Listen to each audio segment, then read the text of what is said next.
नमस्कार, मैं जितेंद्र चतुर्वेदी। आखिर बीजेपी में चल क्या रहा है? ये जो सवाल है वो बहुत बड़ा है और इसके कई आयाम हैं जिस पर एक एक करके बात करेंगे, क्योंकि जो कुछ घट रहा है वो ये बता रहा है कि कोई साजिश है जो चल रही है। और ये अनायास नहीं कह रहा हूं, ऐसा कहने की जो वजह है उसी पर बात करेंगे और दरअसल उसे कई एंगल से समझेंगे। अभी आप देखिए, पहली और जो बड़ी खबर पिछले कई सप्ताह से चर्चा में रही वो ये कि कैबिनेट रिसफल हो रहा है और उसमें ये बात सबसे आगे रही कि केंद्रीय गृह मंत्री अमित शाह को डिप्टी पीएम बनाया जाएगा।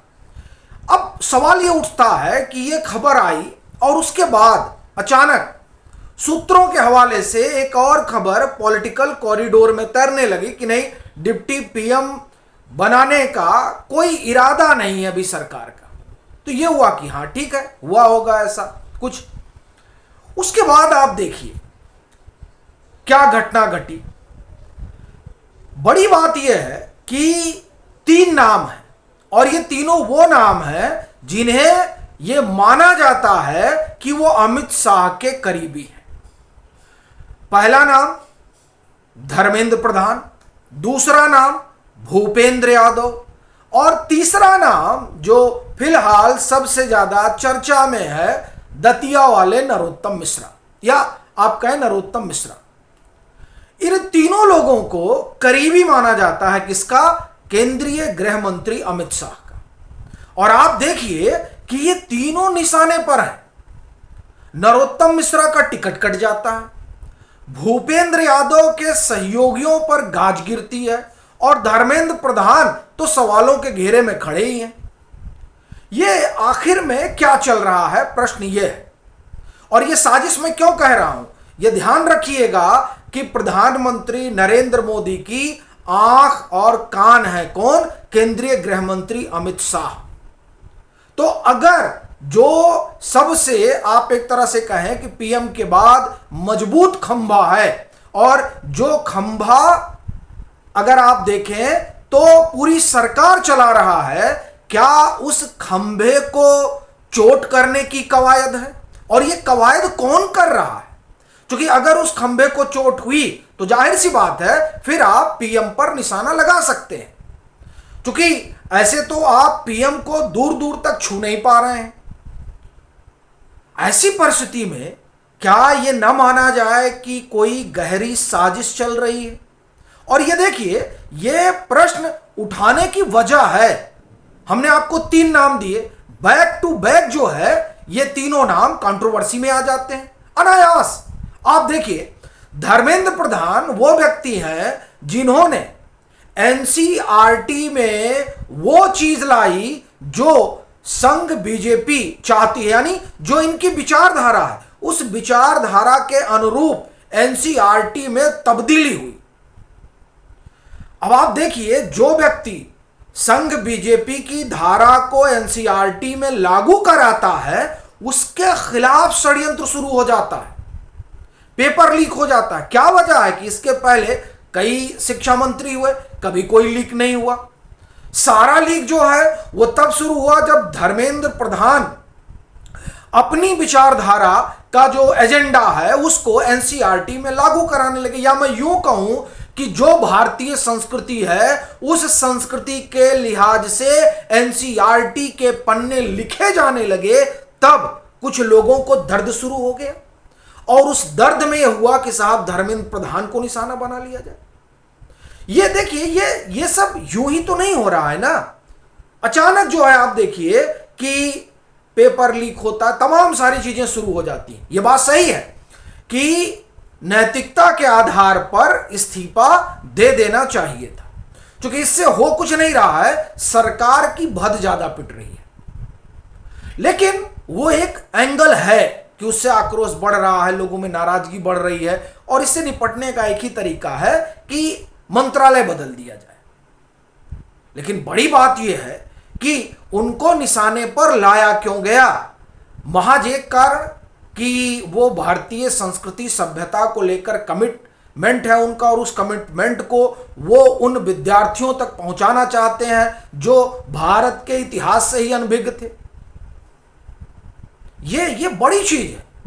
फिर देखिए भूपेंद्र यादव, भाई जिन भूपेंद्र यादव के घर पर पूरी रणनीति बनी, फिर वो चाहे पश्चिम बंगाल का चुनाव रहा हो, महाराष्ट्र का चुनाव रहा हो, देखिए क्रूशियल जो चुनाव है उन चुनावों के प्रभारी रहे हैं भूपेंद्र यादव। कमाल के स्ट्रेटेजिस्ट, अटक गए, उनके सहयोगी ही जो है उनको आप एक तरह से कहें कि डुबाने पर आ गए। कई तरह की चर्चाएं हैं, लेकिन मैं उन चर्चाओं पे अभी नहीं जा रहा हूं।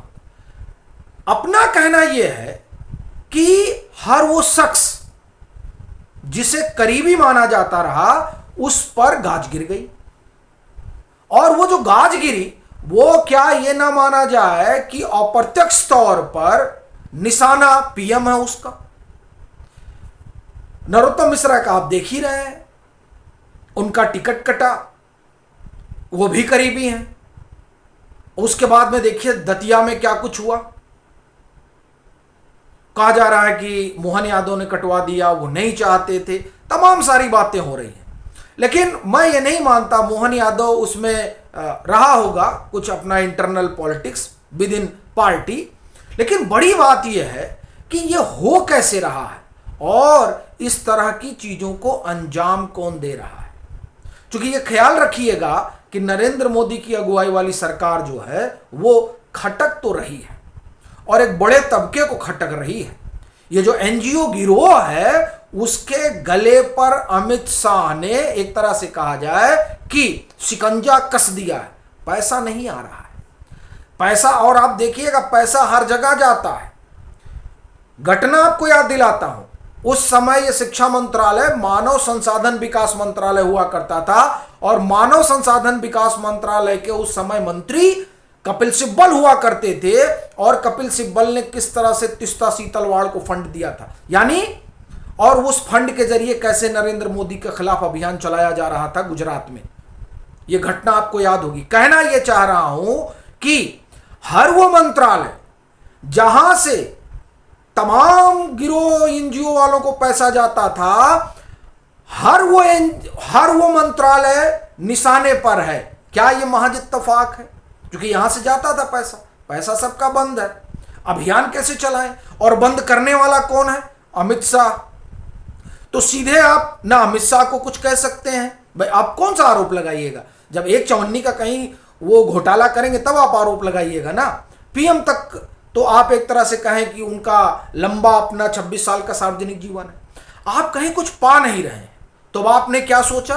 आपने सोचा कि साहब घुमा के नाक पकड़ी जाए और आरोपों के अंबार लगाए जाए। देखिए जयराम रमेश तो भूपेंद्र यादव वाले मसले पर तो लगा कि पींगे पींगे मारे जा रहे हैं, और उसमें यह भी एंगल आ रहा है कि साहब ये जो निकोबार प्रोजेक्ट है, जिस निकोबार प्रोजेक्ट का सबसे ज्यादा विरोध कांग्रेस का आला कमान कर रहा है, उस निकोबार प्रोजेक्ट को भूपेंद्र यादव जिस तरह से एक्टिवेट किए हुए हैं, क्या उस पूरे मसले को डिरेल करने की ये कवायद तो नहीं है? इस तरह के गंभीर सवाल खड़े हो रहे हैं। यह तो एक आयाम हुआ जो बड़ा है, क्योंकि यह सीधे तौर पर यह बता रहा है कि आप पीएम के खिलाफ एक साजिश रची गई, 2024 के चुनाव में कुछ नहीं कर पाए। उसके बाद में वक्फ वाला मसला आया, उस पर ये लोग कुछ करना चाहते थे लेकिन बात बनी नहीं। फिर तमाम जो विधानसभा के चुनाव हुए वे लोग जीतते गए, तो कोई मोमेंटम बना नहीं पाए। अब इनके हाथ बढ़िया लग गया। अच्छा ये देखिए, ये सब मतलब चेन इवेंट है। राम मंदिर का मसला आता है, राम मंदिर के मसले आने के बाद बैक टू बैक ये सारी चीजें हो रही हैं। चलिए धर्मेंद्र प्रधान का तो पहले से चल रहा है, लेकिन ये अचानक बैक टू बैक आखिर में क्या वजह? अभी देखिए मोहन यादव का आया, उसमें भी केंद्रीय गृह मंत्री को निशाने पर लिया गया, तमाम लोगों ने लेकर अभियान चलाया। तो आप कहें मोहन यादव वाले पे तो आप अभियान चला रहे थे, और इसमें क्या कह रहे हैं कि अमित शाह के करीबी हैं, अमित शाह के करीबी हैं, इनको कहा जाता है। इसीलिए सवाल उठ रहा, पैटर्न देखिए, आप जो चल रहा है उसको समझिए। कि आखिर क्या वजह है, क्यों जो अमित शाह के करीबी हैं उन्हीं को निशाने पर लिए जा रहा है। और ये याद रखिएगा कि अब तो ये लग रहा है कि कुछ विद इन पार्टी नहीं चल रहा है, ये सब कुछ बड़ा कैलकुलेटेड चल रहा है उस, आप ये कहें कि इकोसिस्टम के जरिए, जिसके इकोसिस्टम पर अमित शाह ने, आप कहें कि इसके फंड पर अमित शाह ने ताला लगा दिया है। वो फंड वाले अब जो है पूरा खेल रच रहे हैं, और ये खेल देखिए, ये खेल बड़ा है। ये तो एक मसला हुआ। दूसरा आप देखिए कि अभी जैसे देखिए आप, ये बांकीपुर वाला मसला हुआ। बांकीपुर में कई एंगल बताए जा रहे हैं, मैं उस एंगल पे जाऊंगा ही नहीं। मेरा सवाल तो सीधा है कि राष्ट्रीय अध्यक्ष ने एक व्यक्ति को चुना, कहा गया कि साहब देखिए इनके जाने पर तो पहले तो यही हो जाता कि चारा चोरी वाला आरोप उनके परिवार पर है, तो एक वो कारण था, तो उससे जो चुनाव होता उसमें प्रशांत किशोर को मुद्दा मिल जाता, तो जो है बीजेपी कमजोर पड़ जाती। और जो दूसरे को चुना गया उसके बायोडाटा को लेकर सवाल उठने लगा। तो क्या उम्मीदवारों के चयन में इस तरह से बीजेपी में गड़बड़ी होती है? नहीं, भाजपा में इस तरह से गड़बड़ी नहीं होती है। भाजपा में जो उम्मीदवार चुना जाता है वो बहुत ठोक बजा कर चुना जाता है। कल तक मुझे लग रहा था, लेकिन अब नहीं। यह मसला नितिन नवीन का है ही नहीं है। सवाल यह है कि कौन है जो इस तरह के खेल विद इन पार्टी करवा रहा है या कर रहा है। क्योंकि यह आप देखिए, नितिन नवीन को कौन चुनकर लेकर आया? नितिन नवीन को प्रधानमंत्री नरेंद्र मोदी लेकर आए। अब आप सोचिए, ये देखिए, ये मामला इतना सहज नहीं है जितने सहजता से इसको उड़ा दिया जा रहा है। ये मसला ये नहीं कि बांकीपुर में बीजेपी ही जीतेगी, ये मुद्दा ही नहीं है। मुद्दा यह है कि जिस बीजेपी में टिकट देने से पहले 5 स्तर पर जो है पड़ताल होती है, उस बीजेपी में इस तरह का ब्लंडर हो रहा है। दतिया वाला चलिए मान लेते हैं इंटरनल पॉलिटिक्स है, लेकिन बांकीपुर में क्या हो गया? मैंने आपका उम्मीदवार का चयन करने की प्रक्रिया ही गड़बड़ा गई। यह साधारण बात नहीं है।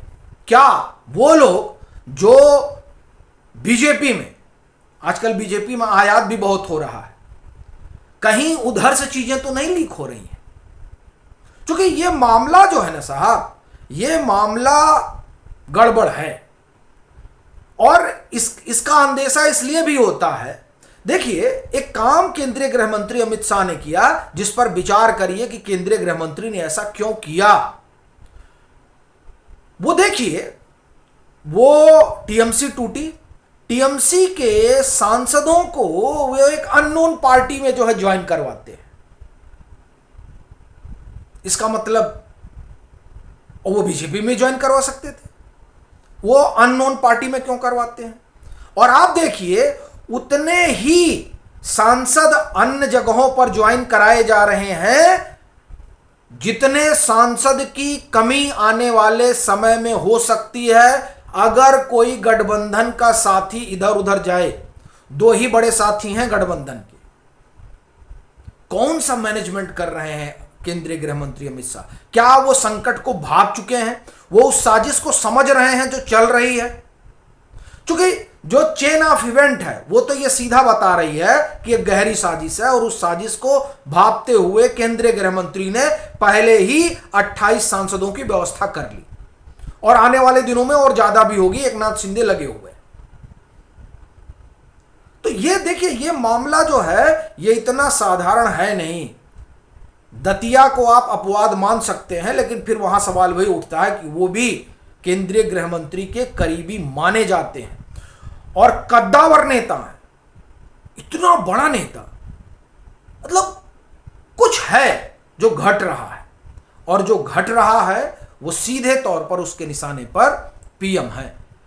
पहले सीधा सीधा हमला किया गया, वो सटीक नहीं बैठा, तो अब घुमाकर हमला किया जा रहा है, घुमाकर साजिश की जा रही है। अपनी ये सीधा अपना ये मानना है। बाकी आप लोगों की क्या राय है, जरूर साझा करिएगा।